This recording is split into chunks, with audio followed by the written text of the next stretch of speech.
Hi, I'm Chilton Webb. I'm the creator of Glycon. Glycon is a program that lets you use your VR rig as a motion capture platform for video games and for 3D apps and pretty much anything you use motion capture for. It's real easy to use. You fire up the app, you slap your headset on, and you're ready to go. So we want to grab the controllers here. I want to show you a couple of cool new things here in the latest version. Now, I said that I would push this version out as soon as I had an improvement for Blender or Unreal. We got the improvement in for Blender. I want to show you what that is. So if you're wearing a Rift, you're going to get the Rift instructions. If you're wearing a Vive or a Windows Mixed Reality headset, you should get a Steam VR version of instructions over here. It's real simple. This program lets you just hop into a record mode, record your motion capture, spit it back out into your a file that you can use and import into your 3D program or game engine. And now we support both FBX and BVH. Now, the reason this is a big deal is that as the author of this, I can tell you that I have gone through and learned everything that I can about FBX. And one thing that is shocking to me is how few apps out there actually use the entire FBX spec. In fact, as far as I can tell, none of them do. So it used to be that you would export a file from Glycon, and depending on the target app, you'd get different results. And that ultimately came down to ignoring or adhering to different parts of the FBX spec as it traversed over time. And obviously newer versions of the spec have newer things that some programs ignore. Well, BVH isn't quite like that. Especially for Blender, BVH is supported insanely well. And so that's what I want to show you right now is we're going to use Blender and we're going to use BVH. I'm just going to walk you through that real quick. So we're going to hop, so let's see here, we'll do a few things here. Now we won't, we'll just skip straight to the animation. So we're here in the animation part, right? You can watch the other videos to learn all the cool other features here, but I just want to show you this. So we're here in the animation. You look over here, it's got this, let's see here, let's actually hop back in here. Let's go to our info screen here, okay? So we've set this over here to use BVH. That's step one. And then we're going to go back to the first screen, hop into this, and we're going to do a recording. And over on the side, we've got our notes on exactly what you need to do in order to record things here, okay? So we're going to do that. I'm going to start recording, let's see, now. Okay, so now I'm recording.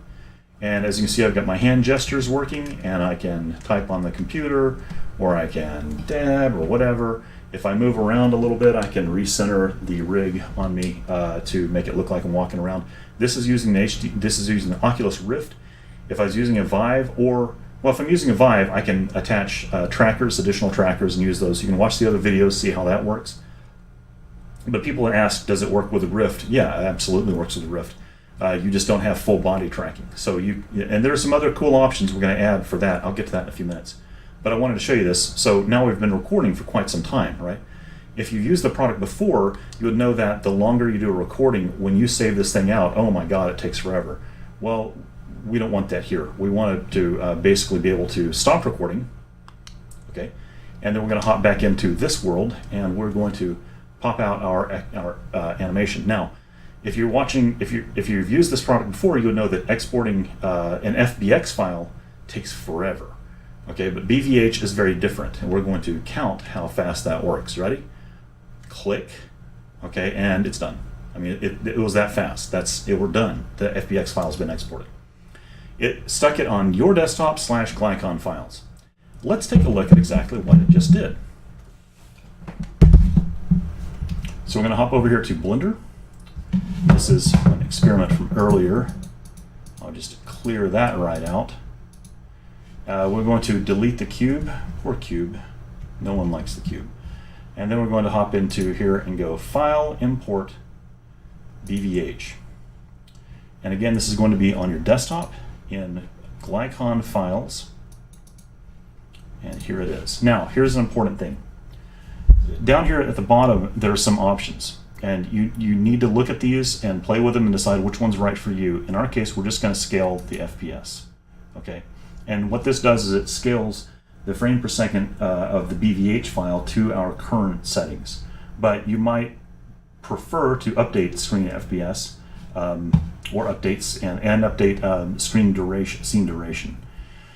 We'll turn that one on too. I think that's going to change our total frames that are imported. And then we hit import. Yeah, I did. Okay, so now we're here in Blender, and give me just a second to remember my key mappings for this because there we go. Okay, so here's our dude, right? And this is us just a few seconds ago, and if we hit play, there's me typing, dab, etc. See? That's how easy it is. You've got your motion capture, it's all in there, boom, you're done. I mean, you can take this and use this immediately. And you would have to retarget this, obviously, but if you take a look, the bones are all there, the animation's all there, it's just working. And that's how easy it is. Well, that's it. If you have any suggestions or concerns or questions, feel free to let me know. You can reach me at liberty3d.com/Glykon or facebook.com/GlykonVR. And we are also on Discord, although I do not remember off the top of my head how to tell you where we are on Discord. We are on Discord, though. I will put a link in the bottom of this video for our Discord server if you want to hop on there and talk. Thank you very much. Have a great day.